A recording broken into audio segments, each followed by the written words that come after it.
Hello दोस्तों, स्वागत है आप सभी का। आज का हमारा टॉपिक है रियो+5 और रियो+10, जो कि परीक्षा की दृष्टिकोण से बहुत महत्वपूर्ण है। तो चलिए शुरुआत करते हैं रियो+5 से।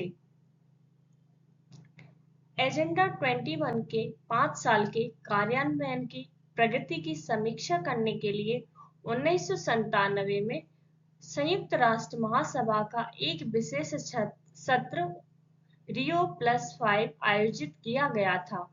सभा ने स्वीकार किया कि विकास असमान हो रहा है और कुछ प्रमुख मुद्दों पर ध्यान दिया जाना चाहिए, जैसे कि बढ़ता वैश्वीकरण, आय में होने वाली असमानताओं का विस्तार और दुनिया भर में लगातार बिगड़ रही पर्यावरण की स्थिति।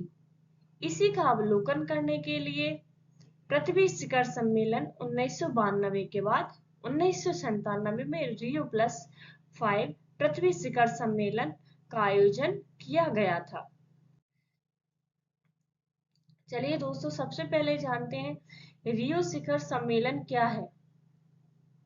रियो डी जेनेरियो पृथ्वी शिखर सम्मेलन, जिसे कभी कभी रियो सम्मेलन और पृथ्वी शिखर सम्मेलन के रूप में जाना जाता है। रियो सम्मेलन और पृथ्वी शिखर सम्मेलन के रूप में जाना जाता है। यह एक महत्वपूर्ण संयुक्त राष्ट्र सम्मेलन था जो 3 जून से 14 जून 1992 तक रियो डी जेनेरियो में आयोजित हुआ था। पृथ्वी शिखर सम्मेलन शीत युद्ध के बाद पृथ्वी शिखर सम्मेलन का गठन सदस्य देशों द्वारा विकास के मुद्दों पर विश्व भर में सहयोग करने की आवश्यकता की प्रतिक्रिया थी। सम्मेलन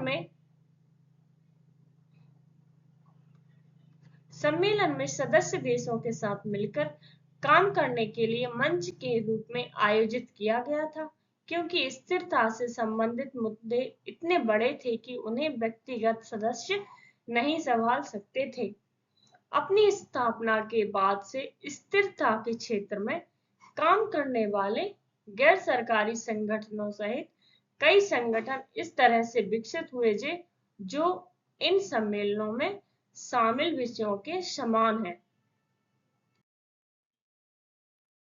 रियो+5 का मूल्यांकन, यानी कि जो रियो+5 जो सम्मेलन हुआ था उसमें किस तरह के समझौते हुए, किस तरह से मुद्दों का अवलोकन किया गया, उन्हीं का मूल्यांकन।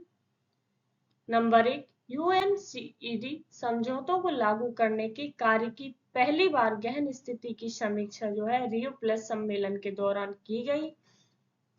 एजेंडा 21 में सतत विकास की परिभाषा में मौजूद संस्थागत संरचनाओं और मूल्य प्रणालियों में पूर्ण परिवर्तन की बात कही गई।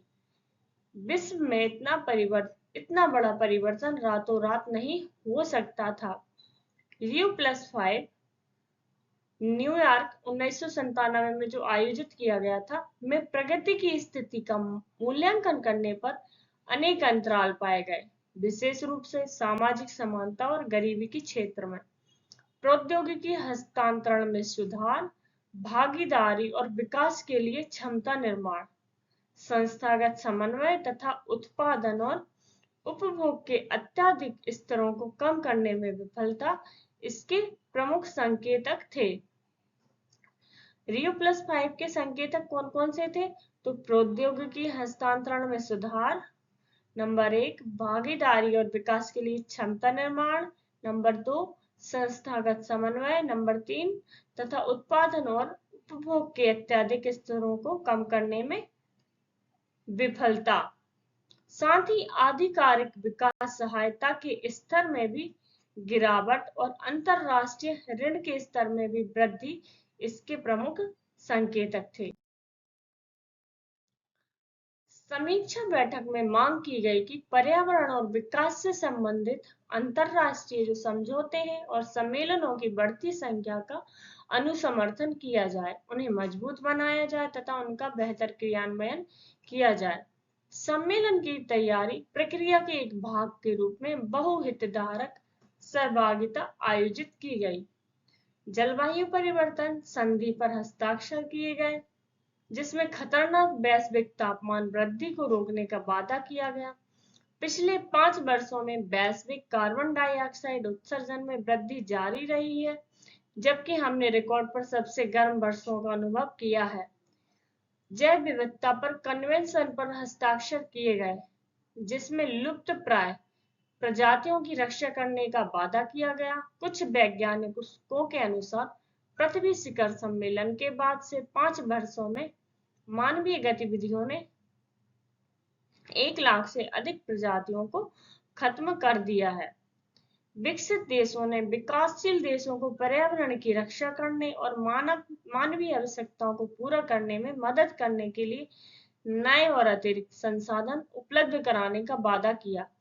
1997 में कुल विकास सहायता 1992 की तुलना में भी कम थी। Rio+5 की असफलता के कारण अंतरराष्ट्रीय निर्णय लेने की प्रक्रिया बहुत धीमी है। वैश्विक कार्रवाई करने से पहले लगभग 200 राष्ट्रीय सरकारों के बीच सहमति बननी आवश्यक है। अधिकांश जो राष्ट्रीय सरकारें हैं वो वैश्विक मुद्दों को वित्तीय रूप से संबोधित करने को प्राथमिकता नहीं देती हैं। वैश्विक निर्णय निर्माण स्तर पर लोकतांत्रिक जवाबदेही अपर्याप्त है। परिणाम स्वरूप कार्रवाई के लिए प्रभावी सार्वजनिक जवाब बनाना भी मुश्किल है। सतत विकास पर विश्व शिखर सम्मेलन या पृथ्वी शिखर सम्मेलन, जिसे ही Rio+10 कहा जाता है। सतत विकास पर विश्व शिखर सम्मेलन को पृथ्वी शिखर सम्मेलन द्वितीय या Rio+10 के नाम से भी जाना जाता है, जिसे संयुक्त राष्ट्र द्वारा सतत विकास पर चर्चा करने के लिए रियो डी जेनेरियो में 1992 में आयोजित पहले पृथ्वी शिखर सम्मेलन के 10 साल बाद आयोजित किया गया था। शिखर सम्मेलन में जोहान्सबर्ग घोषणा पत्र के रूप में एक राजनीतिक वक्तव्य दिया जाता है, जिस पर विश्व के नेताओं द्वारा सहमति व्यक्त की जाती है, जो सतत विकास की दिशा में काम करने की उनकी प्रतिबद्धता की पुष्टि करता है। पृथ्वी के पारिस्थितिक तंत्र में खतरनाक गिरावट ने वैश्विक नेताओं को सतत विकास के कार्यान्वयन और अपने नागरिकों के लिए समृद्ध और सुरक्षित भविष्य के निर्माण पर कई पहल करने के लिए 26 अगस्त से 4 सितंबर 2002 तक जोहान्सबर्ग, दक्षिण अफ्रीका में पृथ्वी शिखर सम्मेलन आयोजित करने के लिए मजबूर किया। सतत विकास पर विश्व शिखर सम्मेलन का परिणाम क्या था, अर्थात Rio+10 के क्या परिणाम थे। नंबर 1, शिखर सम्मेलन में कार्यान्वयन योजना के विवरण और स्थिरता के लिए देशों के लिए कार्रवाई की प्राथमिकताएं निर्धारित की गई। नंबर 2, शिखर सम्मेलन में जोहान्सबर्ग घोषणा पत्र के रूप में एक राजनीतिक वक्तव्य दिया जाएगा, जिस पर विश्व के नेताओं द्वारा सहमति व्यक्त की जाएगी तथा सतत विकास की दिशा में काम करने की उनकी जो प्रतिबद्धता है उसकी पुष्टि की जाएगी।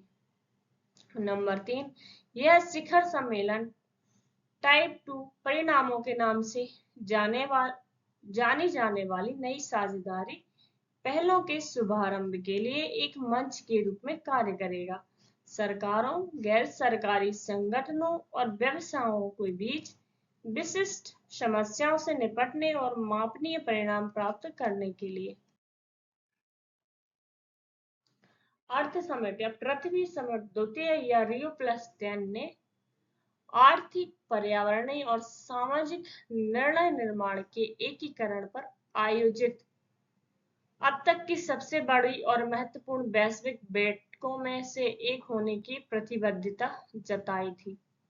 यह एजेंडा 21 को बेहतर ढंग से लागू करने के लिए सरकार और समाज के उच्चतम स्तरों पर प्रतिबद्धता बनाने पर ध्यान केंद्रित करेगा, जो ब्राजील के रियो डी जेनेरियो में आयोजित 1992 के पर्यावरण और विकास पर संयुक्त राष्ट्र सम्मेलन अर्थ समिट में अपनाए गए सतत विकास को प्राप्त करने के लिए एक रोड मैप है। दोस्तों, वीडियो पसंद आई हो तो वीडियो को लाइक करें, कमेंट करें, शेयर करें और चैनल को सब्सक्राइब करना बिल्कुल भी ना भूलें। Thank you.